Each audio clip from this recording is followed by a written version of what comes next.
하나님을 찬양합니다. 하나님은 우리의 피난처심을 고백합니다. 천지 만물을 만드시며 그 속에서 우리를 피난처로 부르신 것처럼 이 역사 속에서 수많은 열광과 열방들이 일어났지만 그 역사도 다스리시는 분은 여호와 하나님이심을 믿사옵나니 주여 주님께서 나의 피난처 우리의 피난처가 되사 끝까지 붙드시고 주님 인도하여 주옵소서.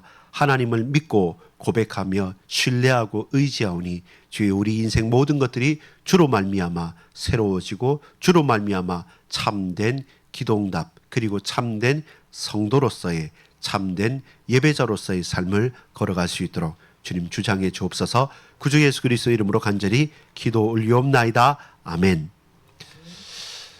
여러분 반갑습니다. 오늘 밤에 우리가 함께 나눌 말씀은 시편 46편의 말씀입니다. 시편 46편에 하나님은 누구이십니까? 나와 우리의 피난처이십니다. 하나님은 우리의 피난처시다 라는 말씀을 주제로 또한 제목으로 우리 함께 말씀을 나누기 원합니다. 여러분 언제 위협을 느낄 때 우리는 어떻게 합니까? 눈을 감거나 아니면 회피하고 몸을 비틀거나 숨게 되는 겁니다. 근데 여러분 숨을 곳이 없으면 어떻습니까? 그냥 얼어버리는 것이죠. 얼어버리는 것이죠. 근데 하나님께서 저와 여러분의 인생, 하나님께서 저와 여러분의 삶의 모든 부분들을 세밀하게 붙드시고 주장하신다는 그 이유가 오늘 시편 46편에 분명하게 우리에게 증거되어지는 크게 두 가지의 제목 속에 있습니다. 하나는 뭐냐면 자 우리 보겠습니다. 따라합시다. 피난처 되시는 하나님. 자 어떤 피난처가 되냐면 우리가 감당할 수 없는 문제가 있는데 내 인생의 문제 중에서 감당할 수 없는 문제가 뭡니까? 천지 만물인 것이죠. 여러분 오늘 비 오는 것을 아무리 성령 충만한 사람이라도 이 바깥에 거리를 걸어갈 때 우산 쓰지 않고 차 타고 가지 않으면 예수 믿는 사람이라고 해서 비가 피해가지는 않습니다. 다 내리는 거예요. 가뭄이 들거나 우박이 내리거나 태풍이 불 때 예수 잘 믿는 나라는 비껴가고 그렇지는 않습니다. 이 자연의 흐름이라는 것은 엄청나죠. 여러분 우리 경험해 보지 않습니까? 뭘 경험했습니까? 최근에 바람 많이 불 때 메말랐을 때 불이 있습니다. 산불. 그게 사람들이 그냥 간단하게 그냥 뭐 논에 불을 내고 좀 태우고 한다고 그러기 쉽지만 바람이라는 것은 걷잡을 수 없어서 확 이렇게 휘몰아쳐 버리면 그 처음 불씨 하나가 온 산을 온 이리저리 사람들이 대피할 정도로 태우는 것입니다. 그걸 막을 수 있습니까? 감당할 수 있습니까? 다 그 고민했었습니다. 왜 이때 비가 안 오냐고. 비만 좀 내리면 될 건데 헬기로 아무리 물을 날라도 안 되는 것이죠. 하나님은 우리의 피난처이십니다. 무엇을요? 이 자연 모든 세계를 자연적인 현상을 다스리시는 분입니다. 오늘 1절에 보면 이렇습니다. 하나님은 우리의 피난처시요 힘이시니 환난 중에 만날 큰 도움이시다. 이 주제입니다. 하나님은 피난처십니다. 어떤 피난처입니까? 아무 힘없는 피난처가 아니라 어떤 문제 속에도 내가 피할 바위가 되신다는 말입니다. 모든 문제를 다 감싸 안을 만큼 크고도 놀라운 힘이 되시고 환난 중에서 우리가 만날 딱 한 분이 계신다면 나를 도우실 우리 하나님을 만나는 것입니다. 근데 여러분 그러므로 2절에 보면 땅이 변하든지 산이 흔들려 바다 가운데 빠지든지 이게 뭘로 느껴집니까? 창조죠. 하나님께서 천지 만물을 만드신 창조주 하나님이시기 때문에 이 세상의 모든 만물을 지금도 어떻게 하신다? 다스리고 계신다는 거죠. 사람은요, 기술을, 과학을 발달시켜서 이 자연 기후의 변화에 대응을 하는 거죠. 대비를 하는 거죠. 태풍을 대비하고 반응을 하는 것입니다. 피해를 줄이기 위해서. 근데 하나님은 바위를, 길을, 강을 메꾸기도 하고 여시기도 하고 올리기도 하고 내리시기도 한 분. 그분은 창조주이시기 때문에 우리의 피난처가 되시는 거죠. 막강한 막대한 자연세계에 딱 가로막혀섰을 때 우리는 하나님의 도우심을 간구할 수밖에 없습니다. 불신자든 신자든 여러분 지금 좀 인상 깊은 그 영화가 있는데 그게 뭐냐면 주로 세상의 종말 영화 할 때 뭐 운석이 날라온다 이런 여러 가지 영화들 있지 않습니까? 그러면 여러분 뭐 보여주지 않습니까? TV에서 다 말합니다. 저기 우리 한국도 있고 북한도 있고 저기 모슬렘 모스크에서도 있고 저 성 바티칸 시티에 있는 저기 천주교도 모든 전 세계 사람들이 기도하는 그 장면을 보여주면서 아 우리 기도합시다 이렇게 얘기하는데 그게 뭐냐면 종교심이죠. 근데 단순하게 종교심으로서 어떻게 해 주십시오가 아니라 우리는 여러 신들 중에 한 신으로서의 하나님이 아니라 창조주 하나님을 믿는 것이죠. 그래서 창조주 하나님은 이 우주 만물과 자연 질서를 지금도 통치하시고 다스리고 계신다는 겁니다. 그래서 여러분 이 창조의 역사가 여러분 3절에 보면 이렇게 믿습니다. 바닷물이 솟아나고 뛰놀든지 그것이 넘침으로 산이 흔들릴지라도 우리는 두려워하지 아니하리로다 셀라. 이렇게 1절부터 3절까지 했죠. 3절을 여러분 어떤 생각이 듭니까? 이게 새로운 창조의 역사예요. 그 뭐냐면 이 장면이 출애굽기에 읽어보면 그대로 나와요. 홍해를 건널 때 다 죽었다고 했잖아요. 근데 홍해를 건널 때 하나님께서 그때 바람을 불러가지고 그 물을 마르게 하고 벽으로 세우신 거죠. 그처럼 3절에 보면 바닷물이 솟아나고 뛰놀든지 그것이 넘침으로 산이 흔들지라도 우리는 두려워하지 아니하라. 그리고 건넜다는 것이죠. 결국 하나님의 구원 역사 가운데 하나님은 초자연적으로 이 세상 만물을 다스리신다는 것. 그래서 하나님은 우리의 피난처시다. 근데 그 하나님은 이 자연과 전 세계를 지금도 다스리고 계신다. 여러분 거기에서 제일 우리에게 딱 다가오는 자연의 법칙이 뭡니까? 뭘 생각합니까? 이렇게만 읽으면 그래 바다도 멈추고 강도 강에서 길을 내고 사막에서 바다를 여시겠지라고 우리는 그냥 상징적으로 딱 들어오는데 우리 인생에서 최고의 자연 법칙이 뭡니까? 생로병사입니다. 결국 우리도 이 땅에 주어진 이 지구상에 속한 하나님의 피조 세계의 한 사람인 것이죠. 그럼 우리의 인생, 우리의 생로병사, 우리의 나고 늙고 병들고 죽는 이것조차도 자연의 법칙이 있는 거죠. 하나님의 섭리 속에 있는 것이라고 한다면 천지 만물을 만드시고 다스리신 하나님께서 내 인생에 간섭하지 않으시냐? 아니요. 반드시 간섭하시겠다는 겁니다. 그러면 우리 또한 자연 법칙 속에 있고 우리의 인생도 하나님께서는 지금도 다스리신다는 거죠. 질병이 걸릴 수도 있습니다. 늙을 수도 있어요. 또 젊어서 큰 사고 가운데 유명을 달리하는 사람들 또한 있습니다. 그 모든 것도 우리는 정말로 말하기 쉽지 않고 말할 수 없지만 그러나 우리는 하나님 앞에 엎드릴 수밖에 없는 거죠. 우리가 이해할 수 없으니까요. 그러나 하나님은 다스리시는 것이죠. 그래서 우리가 할 건 뭡니까? 당신에게 내가 피합니다 하는 겁니다. 이유도 모르겠고 갑작스럽게 당하는 이 고통과 문제 속에 주님 나를 불러주십시오. 내가 주께 나아갑니다. 주님 내 피할 바위가 되시고 나의 피할 안식처가 되어 주십시오. 어떤 사람이 어떤 대단한 누가 어떤 나라들이 이렇게 보호할 수 있습니까? 불가능하죠.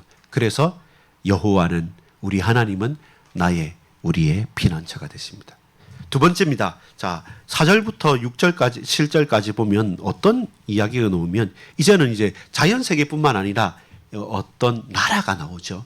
보세요.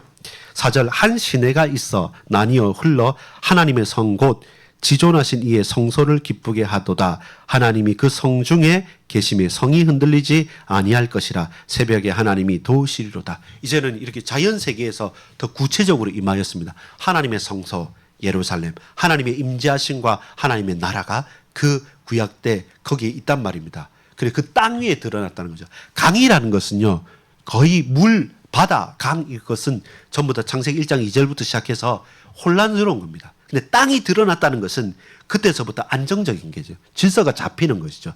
물과 바다는 혼란스럽다는 상징이고요. 땅이 드러났다, 땅으로 단단해졌다라는 것은 무엇입니까? 질서가 잡혔다는 것. 마치 노아의 방주가 홍수는 어떤 것입니까? 물이 차고 강이 흘러서 비가 왔던 거예요. 바다가 넘친 게 아니라 비가 하도 많이 와서 바다까지 다 덮었다는 겁니다. 혼란스럽죠. 어디가 어딘지를 몰라요. 근데 마르고 비가 그치고 마르고 잎사귀가 나고 비둘기를 보내는 다시 오지 않았을 때 아라랏산에 걸렸을 때 그 땅이 마른 것이죠. 그때서부터 새로운 질서가 생기는 것이죠. 홍해라는 무질서를 건넜잖아요.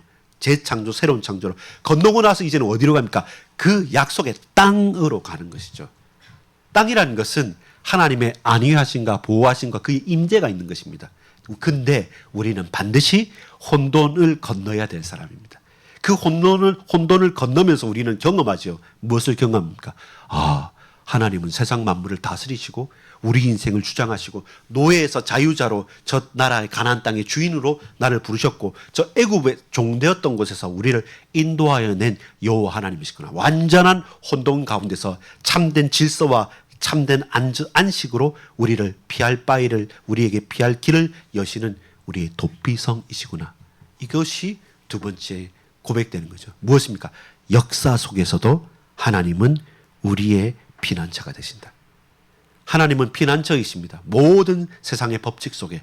그리고 또한 이 시대마다 세상을 창조만 하고 버려두고 야 너희 마음대로 살아. 근데 이렇게 잘 살아야 돼. 너무 많이 하면 안 돼. 이게 아니라 지금도 세밀한 음성으로 우리에게 말씀하시고 수많은 나라의 열방들이 전쟁과 환란과 처처의 기근들이 드는 가운데서도 하나님은 역사 속에 간섭하시죠.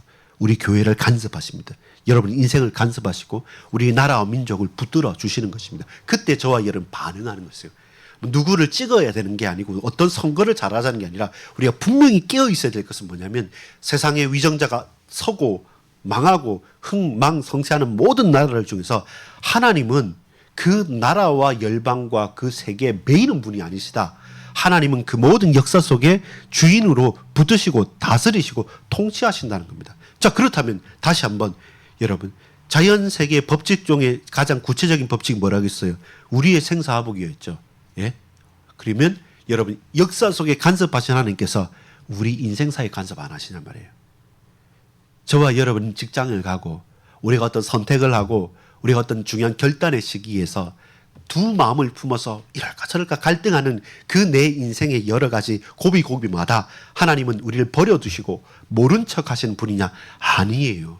하나님 전 세계를 붙들고 흔드시는 하나님께서 우리 인생사 처음과 마지막이 있는 우리 인생사를 하나님께서 아시고 지금 이 장소 이 현장까지 이끄셨다는 겁니다. 우리가 목이 곧아서 내 뜻대로 내 힘대로 살아가는 것 같이 보이지만 아니에요. 단 한순간도 주의 은혜가 아니었음을, 주의 은혜가 아니면 살아갈 수 없었음을 우리는 고백할 수밖에 없습니다. 우리 찬양했지 않습니까? 주의 은혜임을 나는 믿는다고. 그것이 역사 속에 역사하시는 하나님이십니다. 여러분 성경을 볼 때는요 이렇게 봐야 돼요. 전체를 보지만 가장 가까이 내게 주신 말씀으로 또 같이 볼 수 있어요. 두 가지 같이 봐야 돼요. 자연 세계를 움직이신 하나님, 나의 생사복, 내 인생의 모든 삶을 주관하신 하나님, 저 역사 속에서 열방과 열국과 나라를 다스리시고 교회를 주장하신 하나님, 내 인생의 히스토리, 지금 내게 선택하는 모든 순간순간도 그냥 버려만 두고 마음대로 하라는 분이 아니시라 세밀하게 내 아버지가 되셔서 우리의 피난처가 되신다는 겁니다. 이제 이 두 가지가 합쳐서 딱 콜라보레이션 합쳐서 짠 열리는 것이 뭐냐면 오늘 우리 9절부터 8절부터 11절까지의 말씀입니다. 우리 한번 천천히 읽어볼까요? 제가 8절 여러분 9절 와서 여호와의 행적을 볼지어다. 그가 땅을 황무지로 만드셨도다. 그가 땅 끝까지 전쟁을 시게 하시며 활을 꺾고 창을 끊으며 수레를 불사르시는도다. 이르시기를 너희는 가만히 있어 내가 하나님 됨을 알지어다. 이게 하나님께서 선포하시는 거죠. 무엇입니까? 천지 만물을 다스리시면서 동시에 전 나라들의 활과 창과 모든 것을 꺾으셔서 어떤 전쟁도 어떤 환란도 어떤 문제도 하나님이 하나님 되심을 너희는 가만히 있어 내가 하나님 됨을 알지어다. 그러시면서 내가 문나라 중에서 높임을 받으리라 내가 세계 중에 높임을 받으리라 하시도다. 11절 시작. 만군의 여호와께서 우리와 함께 하시니 야곱의 하나님은 우리의 피난처시로다. 셀라. 그렇죠. 하나님은 야곱의 하나님이 우리의 피난처가 되시고 나의 피난처가 되십니다. 우리 반석교회의 피난처가 되시고 우리 가족들, 우리 후대들의 피난처가 되십니다. 여러분 무엇 때문에 걱정하시고 무엇 때문에 흔들리십니까? 바로 그 문제와 그 갈등 속에서도 주님께서 하나님이 되십니다. 주께서 피할 바위가 되시고 반석이 되시면서 주님께서 내가 너의 피난처가 될게 라고 말씀하실 때 납작 엎드려서 아멘하고 순종하고 그 주님께로 가는 거죠. 피난처가 있는데 굳이 예의 차린다고 우리가 나 밖에서 한번 버텨볼겠습니다 라고 하는 그것은 어떻게 해서든지 용납할 수 없고 살아남을 수 없는 그냥 자기 욕심일 뿐입니다. 하나님은 우리의 피난처이십니다. 자연의 법칙 속에서도 역사의 수레바퀴 속에서도 그것이 내 인생 전체 속에서 우리 주님 나의 피난처가 되시고 우리 가족들, 우리 성도들, 우리 온 교회와 이 민족의 피난처가 되어 주십시오. 우리가 작은 기도 소리로 기도했지만 이 기도가 큰 메아리로 흘러 넘쳐서 하나님께서 그 음성을 들으시고 그 기도를 향해 담아서 천사가 하나님께 올려드릴 때 하나님께서 흠향하시고 들어주시는 거예요. 장로님의, 전도사님의, 우리 친구들의 저의 부족한 기도지만 그것을 통해서 한 사람들이 가정들이 이 성도들이 이 교회들이 세워질 줄 확신합니다. 이 밤에 나의 피난처가 되시는 주님, 자연세계 속에서도 역사 속에서도 내 인생 전체 속에서도 나의 피난처가 되옵소서. 기도하겠습니다. 아버지 하나님 감사합니다. 이 밤에 우리를 붙들어 주옵소서.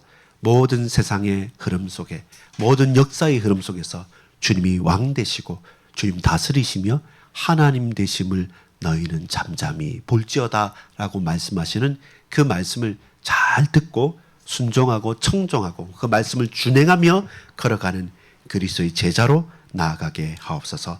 믿고 감사드립니다. 구주 예수 그리스도 이름으로 간절히 기도 올리옵나이다. 아멘.